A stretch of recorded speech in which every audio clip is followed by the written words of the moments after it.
White. And I do not know if some of you are familiar with her and her work and her life. Okay, seeing some nods. She is a fascinating character, and I think just a fascinating artist too. I'm going to tell you a little bit about her life and work and world. And here we go. Do you want to mute us? Okay. And if you are at home, you're going to want to mute during the presentation. Okay.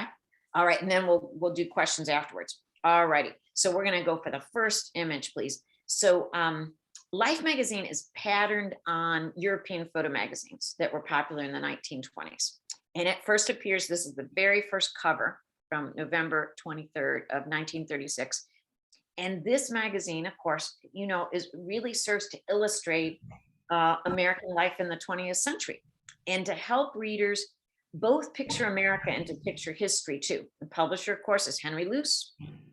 And he has a vision, a very promotional vision, that this magazine is going to celebrate American energy and optimism and can-do spirit. And of course, it's also going to cover national and international events.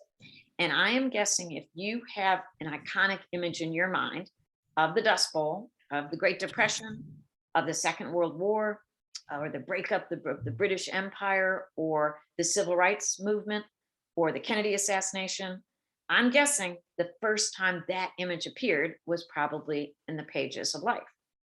The publisher, again, Luce, had also earlier in the 1920s founded Time magazine and thought, quite ironically, if you think about this, he realized that people did not have sufficient time to read Time. And I thought, well, what would he say today? But the idea, he said, well, Life can do something different. He felt Life magazine, this was supposed to be a time saver, could tell a story quickly and effectively, but with less text and more of an emphasis on photography. So hence the birth of the photo essay. So kind of a fascinating evolution there. To this end, of course, he employs some of the greatest photographers of the 20th century to tell the story. Next image, please. The photographer of that cover, the very first cover of Life of the Fort Peck Dam, and one of the first of the 4 original staff photographers, of course, is Margaret Bourke White. And here she is. She really sets the style of the photo essay and creates a look that becomes a kind of a Life magazine trademark. Next image, please. Bourke White was amazing. She was an outsized personality with an outsized career. She, of course, was a photographer, an artist. She was also a role model for women, and she was a celebrity. She was somebody who, if you open the magazine, you would not be surprised to see her pitching, you know, cold cream or, you know, cigarettes. She was a celebrity. She was somebody that people wanted to hear from, and they wanted to go to a lecture by Margaret Bourke White. She was ambitious and I think somewhat glamorous and entrepreneurial, tough as nails. And she has a stunning list of firsts to her credit. And this image, to me, not taken by Bourke White, but of Bourke White by a photographer named Oscar Grabner. This speaks volumes. She is here taking a photograph 800 feet above the sidewalk, the Chrysler Building, in sub-freezing temperatures. And this tells you all you need to know. She is fearless and filled with a deep sense of adventure and daring. And she had a very astute ability to promote and package herself. She knew that she was great copy. As you can see, this would have been a favorite image of hers. Next image, please. This again, favorite image, Margaret Bourke White in her flight suit. She very intentionally, I think, kind of cultivated that image throughout her career. She traveled constantly and took incredible risks to get the pictures. And I think quite unusual for her time. Of course, she's born in 1904. She really actively negotiated the terms of her career and also of her relationship. She was married and divorced twice. And she made it quite clear to those husbands that the work came first, many other paramour as well. And the work was, you know, that was her thing. That was her thing. And that That was number one.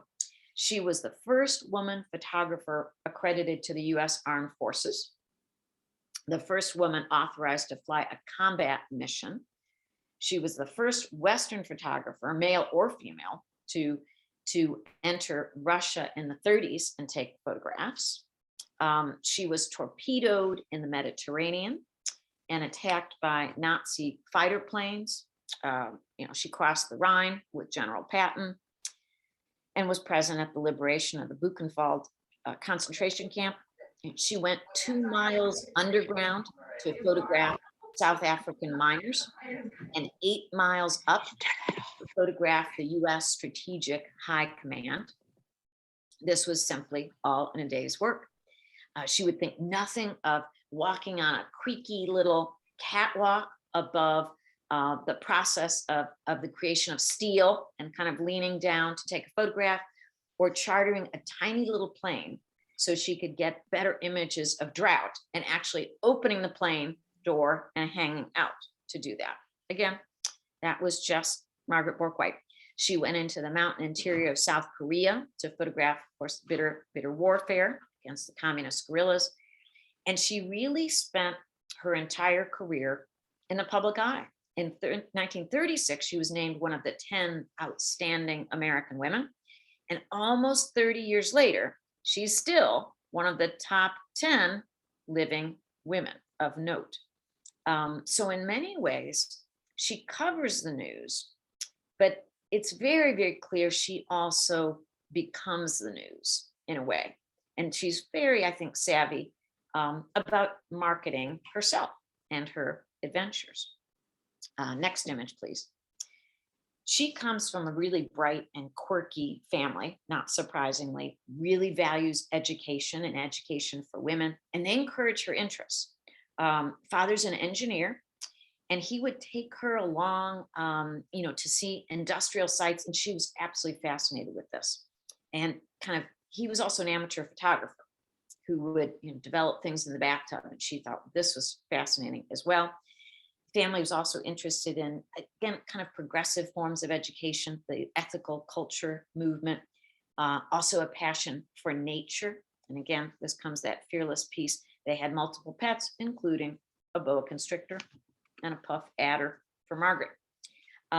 So early on, there's a sense that, she can do anything. She can do anything. And she has that family support. Her mother actually buys her a used camera, and she takes a class at Columbia University with a really well-known photographer named Clarence White.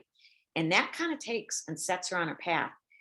She goes to several different schools, and part of her education was, I think it was 27, 28 at Cornell. And again, there's always this little entrepreneurial element. And when she was at Cornell, she would actually take in the collection of the museum, photographs of campus and buildings on campus, and then kind of create cards and sell those to other students and other people in town. Architectural photography kind of becomes her first specialty of many specialties. And she does this after a move, after a divorce and a move to Cleveland. Next image, please. And the timing, of course, timing is everything. This is not a photograph of hers, but just to kind of set the scene of the time. Late 20s, of course, is a boom time before the crash, right, for American industry. Big peak of productivity and profits, and industrial production has doubled from 1919 to 29.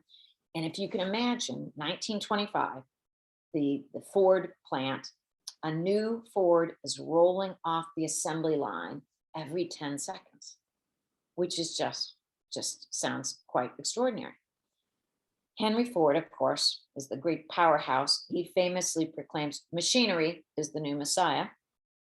And Calvin Coolidge, who's kind of in that same vein, says, I love this quote, the man who builds a factory builds a temple, and the man who works there worships there.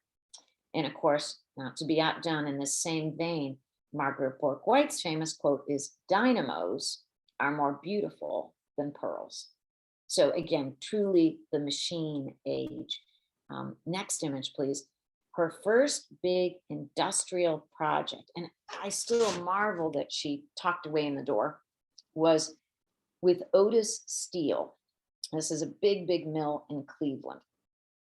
And she has an idea. And again, nobody had done this before, that somehow she could photograph the steel making process. So she talks to the president. She is allowed to do this. And he is going abroad, says, yes, you can do it. So 5 months, it takes her 5 months of experimentation on site in very dangerous conditions, surrounded, I'm sure, by justifiably annoyed steelworkers. Each day she's experimenting with the paper and the lighting. And how does she do this? And how do you take these photographs at night of the process? But eventually she achieves it. And this is one of those photographs. She does it finally thanks to multiple flares that allowed her, to light these images and these scenes at night and take photographs of the process. But you can imagine, again, I mentioned earlier, hanging off a little catwalk above this steelmaking process. She said the heat was so intense, it would blister the varnish on her camera. And again, I don't know what kind of PPE she had, but an extremely dangerous and precarious and fascinating project. So the head of the company, head of Otis Steel, comes back to town, sees the pictures and can't believe it. He immediately sees the PR potential in being able to take photographs of an industrial process that, you really couldn't do before, but make it somehow exciting or dramatic. And he thought, this is it. So he buys the pictures absolutely on the spot. Now, the other person that sees the pictures is Henry Luce. Henry Luce sees the Otis Steel pictures and immediately asks for a meeting with her. And the Time publisher got to brainstorm. Next image, please. He thinks, what about a magazine that's devoted to business, but that pictures and words will be equally important. He wants, in his words, the most dramatic photographs of industry ever taken. And of course, this becomes Fortune magazine, which is founded in 1929. And the look of Fortune would be something like we're seeing here, which is an image of the International Harvester factory. Dramatic, light, just theatrical. And you'll notice the worker, not that important. We've almost lost this man in the lower left.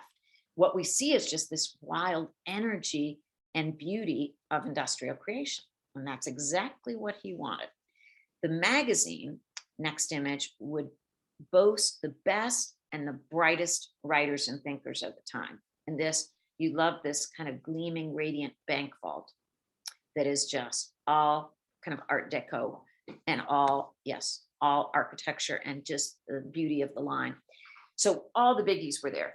The critic and the writer, James Agee, was on the masthead, the economist, John Kenneth Galbraith, sociologist, William White, poet, Archibald MacLeish. I mean, these were the people who were writing for this magazine, in addition to, of course, her photographs. Next image, please. This is a typical Bourke White for Fortune as well. And what's fascinating is, what are we looking at? Pattern, design, line, but boy, that worker down there in the lower right is just not significant. It's just the sheer energy and size and scope of the machine. But the person who's operating it, again, not that important. And that's not what they wanted. And that's not what she gave them. So there was a real distinctive kind of look to Fortune and what she was doing for them. Somehow, I don't know how, but even during the depths of the Depression, this magazine survived, of course, with the backing of the very, very well-to-do Luce. And again, the look was so distinctive. Next image, please. Always a dramatic use of light, textures, patterns. Whatever the product was, it would just go on and on and on. It would go right out of the image. So you think there's a sense of both, we have an endless consumer desire for whatever the thing is, but also we have the endless ability to make it. So, and she's thinking about the thing, again, as an object of design. You don't think of a spoon as that interesting, but she's going to find a way to make you look at those spoons in an interesting composition. And she did this with everything. She did it with dynamos. She did it with hogs at the Armour meat packing plant, which, again, not a glamorous topic, but her job was to make that look interesting, to make it look interesting. It's all about the pattern, repetition, and light and line. Next image, please. This is another one from Fortune. Okay, what is it? It looks like a modern sculpture, like a Brancusi, but what's the product? Anybody want to say? You can unmute and tell me, or what is it? It doesn't Some kind of guitar. it looks very much like a guitar body. Got any other guesses? But what's interesting, she makes you look at the shape of something. You just think, well, what's the function? But she doesn't care. She wants you to look at the beauty of the object. Any other? Looks to me like a Brancusi or Henry Moore or something. These are plow blades. You've never seen such good looking plow blades in your life, have you? Yeah. So fascinating the way she approaches things. We're going to go to the next image. She is sent on a trip to Germany by Fortune magazine. And they're asking her to document German industry, which she does. And she thinks as long as she's there, she proposes that she go to the Soviet Union. And the editors, of course, think she's crazy, both that she would be allowed in, and also, well, why in the world would she be allowed to take photographs of the Soviet sites? But she's as determined as anything and patient, and she has people intervene on her behalf, politicians in the United States, and so she gets in. And she really has to rough it. At points, she's carrying her own food supplies. At points when she's exploring, she's actually on horseback going across Georgia, but she was determined. One of her quotes, I love this. She said, for the professional photographer from the outside world, it was a closed country, and nothing attracts me like a closed door. And I cannot let my camera rest until I've pried it open. And I wanted to be the first. And she was. She took 3 trips to the Soviet Union. She did books related to those trips. And she was, again, trying to capture so many things, but really a lot of this rapid industrialization beginning in the late 20s with many, many factories being built. This is a tractor factory.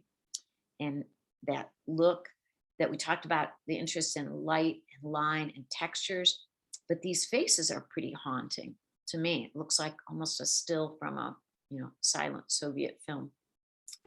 Quite interesting. Next image. So she's got kind of high tech, or what is high tech at the time in the Soviet Union. She's also got photographs like this. This is a steel puddler. She had many studies of Russian workers, both high tech, kind of like the tractor factory, and more low tech. And you get a sense of more of a portrait here, and the physical challenges of absolutely back-breaking and quite dangerous, working conditions. I don't know, at this point, and I may be wrong, but to me, it feels like she is becoming more and more interested in the person during this trip, and a little bit less in just the pure sense of industry and space. Next image, please. She even took photographs of Stalin's mother. This is Stalin's mother during the 3rd trip. The photographs of the Soviet Union just further added to her fame and her reputation. Americans at this point were very eager to learn about the Russians, all kinds of books and lectures, and she was very much in demand to talk about these trips. And there was a sense by many in the 1930s in the Depression that somehow maybe there's a different approach, and maybe at that point looking to Russia as another kind of model. Lincoln Steffens, who was a journalist at the time, wrote of his 1931 trip to Russia, and I quote, "I have been over into the future and it works." Isn't that fascinating? Next image, please. So in 1936, back to life, Henry Luce launches Life. And again, the inaugural cover. And she, of course, he already knows her from Fortune magazine and knows her work. She would be the star photographer, and that absolutely made sense. His intention was to reach the largest possible audience. So the content, and I don't know if you've looked at one of these, or maybe you have an old copy of one, or maybe you've looked at one, and I'd love to grab these from Past Times and East Hill and look at them. But I think you'd be shocked at the variety of content. There are some things that are quite urgent and solemn, and others that are kind of silly and faddish and starstruck. So in one issue, there could be, war and cancer and also debutantes and animal stories and starlets that you'd never heard of again. Henry Luce also wanted to introduce Americans to America. That sense that if I lived in Vermont, I might not know much about California. Or again, if I was in Oregon, what is Florida like? So that was another big piece of this. The first cover and the lead story is this one, the Fort Peck Dam. And this was, of course, all Margaret Bourke in that sense of energy and dynamism of American industry. Next image, please. The characteristic focus is on line and form and pattern, and that awe-inspiring sense of the scale of industry and the scale of the worker. You can see this tiny little figure within this big wind tunnel, that you really get a sense of that. And again, that's what he wanted, and that's exactly what she gave him. Next image, please. At a moment's notice, she was asked to cover a huge range of stories and just jump on the plane or train and go. She treated every assignment as if it were the most important challenge in the world. Again, in this case, she got an hour's notice from the editor, and she was off to cover the flooding of the Ohio River in 1937. And this is one of the worst floods in the US history. Million left homeless across 5 states. So this is a big deal, and several hundred people killed. She lands at the airport shortly before it was flooded out and grabbed rides on rowboats that were delivering food and looking for survivors. And this story was the lead, and this was the key image. And this is an image that we use quite a bit at the museum. And again, this is a food relief line after the flood. And this juxtaposition is so powerful of a line of African Americans, every age, lining up for that food relief with pails and buckets and bags and baskets, against, of course, the billboard, with this, white family with their 2 kids and their fluffy dog, boasting, yeah, no way like the American way, the world's highest standard of living. So a news photo that has become quite an iconic image. Next image, please. Her next big project was a collaboration between word and image with a novelist named Erskine Caldwell, who you may know, very much of a best-selling author in the 30s and 40s with books like Tobacco Road and Godzilla Acre. And oddly, I don't think many people know of him today, but quite popular at the time. They joined forces in a creative partnership, and then later became romantically involved and married, to do a kind of a word and image piece about the Depression. This was very different approach from others who were doing the same thing at the same time, like Walker Evans and James Agee, who were doing it for Fortune magazine, and it ended up being a book called Let Us Now Praise Famous Men. Now, again, they tended to go place to place, taking photographs. I think they were criticized by the fact that they were not explaining what their project was. They provided, and people are quite horrified by this today, but weren't at the time, captions for the photographs. And it looked as if the person who was portrayed said it, but indeed that was not the case. They said, in fact, they thought that might be what the person was thinking. So maybe Caldwell was thinking a bit like a novelist, creating a character, but again, this is a person. So what's fascinating is, I think today these don't work as well as they did, shall we say, at the time they were produced. Next image, please. Some of the images are kind of oddly lit and almost look like a film still, like this farm couple. And at the time, again, this is 1937, that Bourke White and Caldwell book, that was a big hit, both the public and the critics, and nobody understood the Evans and Agee book. But again, it's just the opposite today. The Bourke White book is just kind of an odd curiosity And the Evans Agee book is a classic that's, of course, still taught in universities and celebrated in many ways. Next image, please. This is another sense. See, this is Walker Evans, same time period, same kind of project. And you can just get a sense of the aesthetic here seems much more contemporary, that sense of something that's straightforward and clear-eyed and not that kind of odd, almost Hollywood approach that she took to the previous couple. Next image, please. World War II provided countless assignments, of course, for Bourke White. This image is from the bombing of the Kremlin in 1941. And she wrote, "It was as though the German pilots and the Russian anti-aircraft gunners had been handed enormous paintbrushes dipped in radium paint and were executing abstract designs with the sky as their canvas." Interesting. This is taken from the roof of the American embassy that she was not supposed to be upon. She would get up on the roof, she would uncap her lens, set up the camera, and then try to seek shelter during the exposure and during the explosions.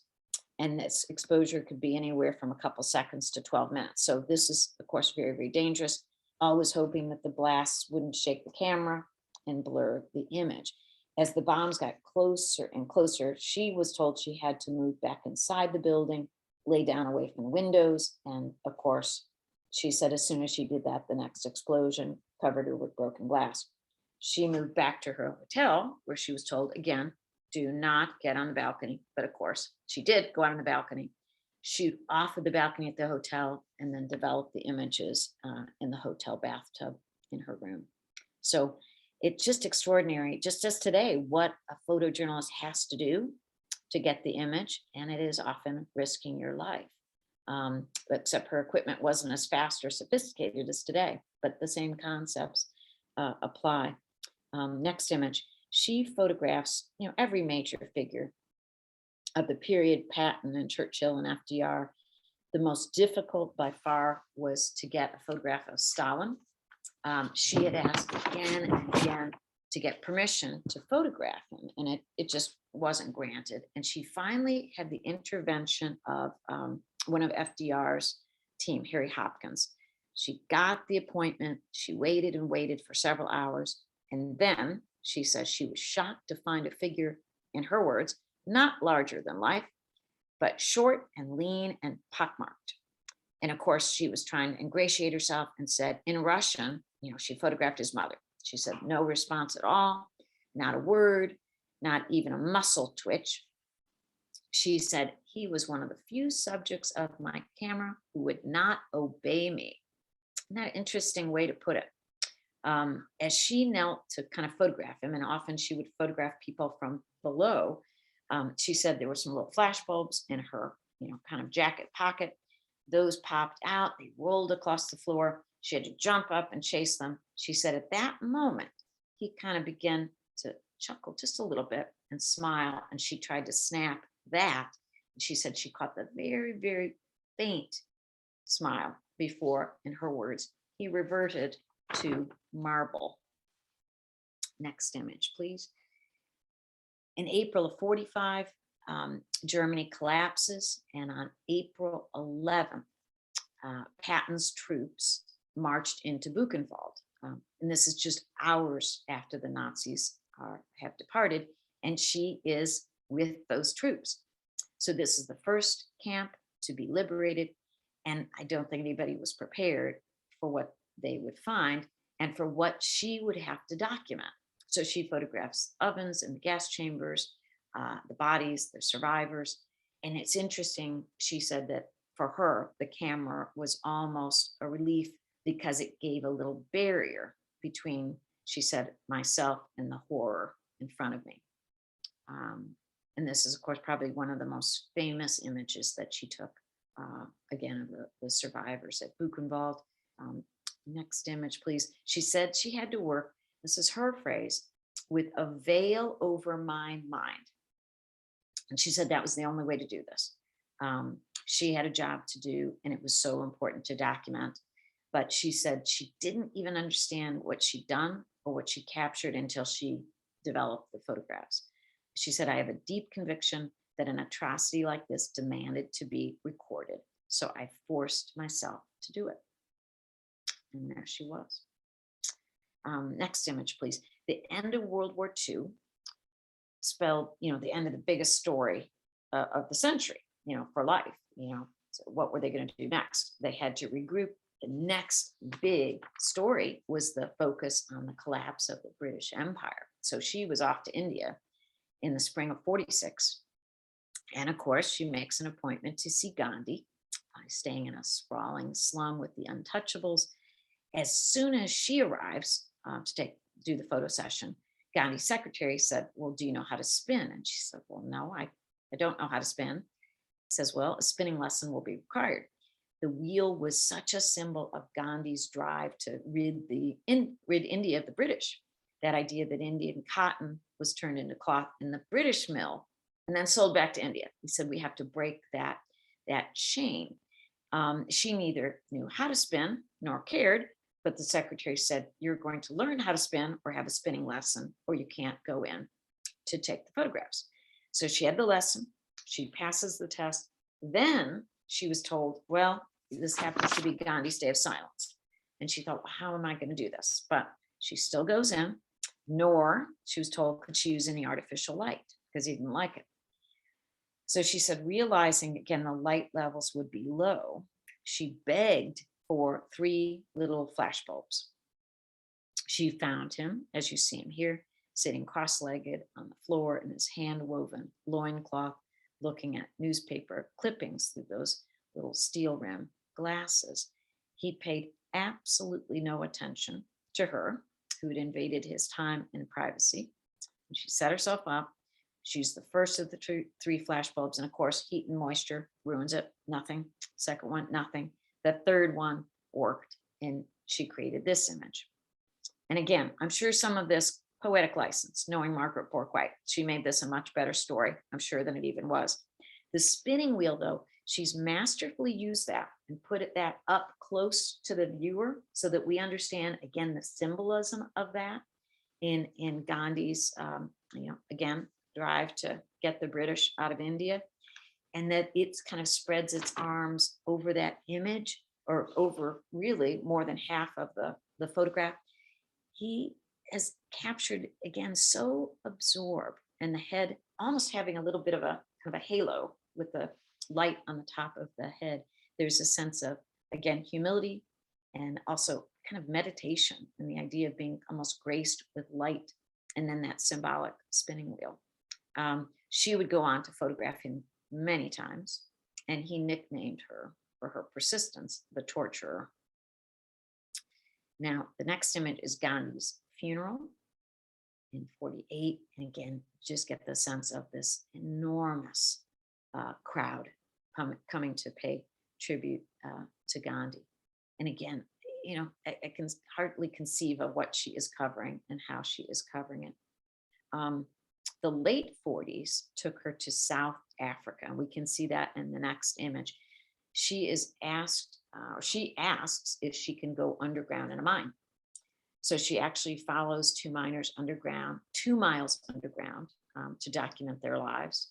And you get obviously a sense of that hardship, the heat, humidity, the lack of safety equipment. You see that the whistle is there to blow if you get in trouble, and just this extraordinary back-breaking and dangerous work of the miners. And the hat too, again, forming a little bit of that halo image on this piece as well. She said, this kind of underlines another dilemma. She said, what are you going to do when you disapprove thoroughly of the state of affairs you're recording? She said, however angry you are, you cannot jeopardize your official contacts by denouncing an outrage before you photographed it. You've got to have it, and you've got to leave with it. I thought, interesting. One of her last major assignments, next image, is the Korean War. And of course, here she is. And this required, a great difficulties. She slept in police headquarters, worked long hours outside and lashing rains. And by this time, she was beginning to also have some health issues as well. but this was maybe one of the last big assignments. And again, she's been photographing for many, many years. Somehow, intriguingly, Henry Luce found the perfect person. Next image, please. And this is our final image, to do what he needed to do. And that really was to capture a kind of both a spirit of the century, and again, its growth and its industry and its progress and its energy, but also to capture the world as well. And he somehow found the perfect vehicle in the kind of the utterly fearless and determined and really quite innovative Margaret Bourke. Thank you so much for being with me today. I would be glad to try to answer if you've got any questions. Happy to try. I have a question. Sure. First, I'd like to say, I remember Life magazine as a kid as being a part of life, so to speak. But it would come every week, I think. And it was fascinating and important and to look at it. And the photographs were very striking to kids. Yeah. And I got to say, I knew of her from that, I guess, but in the course of your lecture, how you look at an artist from the beginning to the end, this has been like a revelation. And she seems terrific now. I mean, I'm just so impressed with the quality of the images, the power of the images, and how she got them. So thank you for all that. All the trips to the Soviet Union, what were her politics? It was interesting. I think in the 30s, I'm guessing that they were somewhat progressive. And it sounds like, from what I've read, that in the 50s, people were going back to those and kind of poking at her and wondering about her sympathies. And I think, so many people in the 30s are, socialists, are very, very intrigued with what's happening in the Soviet Union. And my sense is she got a lot of criticism later in life of people excavating that and saying, no, wait a minute, what are your sympathies? So I think that came up again to haunt her. I don't know that, I don't think she was a socialist, but I'm sure she was very intrigued by that. But I think I don't know if she had any kind of McCarthy issues, but I think people, I don't want to say attack, maybe too strong a word, but I think she was criticized in the 50s for her early interest in Russia. And I'm curious, I don't know where the distinction between journalist and artist is, but what is her reputation like in the art world, in the world of photography as an art form? That's really interesting. That is such a good point to make, because I think many folks would make a distinction. There was a show a few years ago at the Johnson that the director put together that I hope would make people reassess the work. But when you look at Life, they had some of the greatest photographers of the century, on those pages. So I would hope that she is seen as a great artist as well as a photojournalist. But I'm sure it depends on the scholar,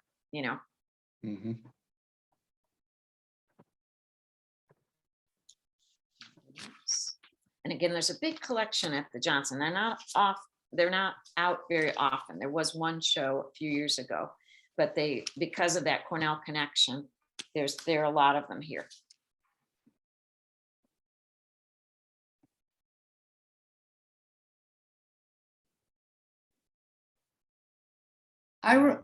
I remember that Cornell show focused a lot more on her pictures of campus and things like that, to put that in context, to make it more interesting to the current students.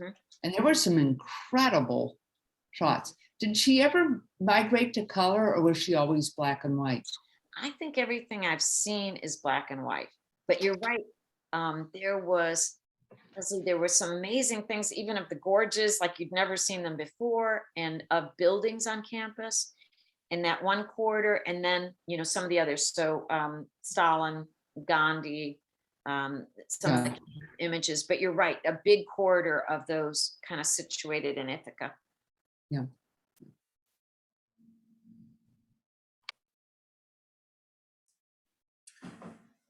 Besides her photography of it, of Ithaca, older Ithaca shots, does the Johnson have a catalog of a whole bunch of various photographs taken early on in the, as photography was coming into prevalence? Yeah, huge collection of photography. And now, for the first time, there wasn't a curator of photography till just a couple years ago. So there is somebody who that's their whole job. And they do have things starting like in the 1850s, very, very old photographs from the very beginning of photography up until today. And that person used to be shared, I think, with the Croc, who has a huge photo collection as well. But maybe some of theirs is more kind of historical documentary. And then there's kind of some overlap too. But yes, it goes all the way back to the history. I think the earliest things that maybe I've seen are the 1850s up until today.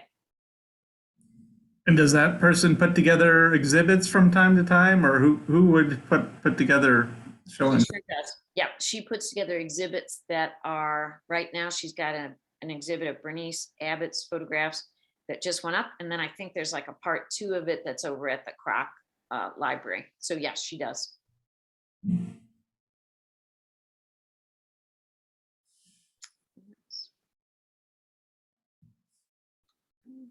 Well, Final questions for Carol there?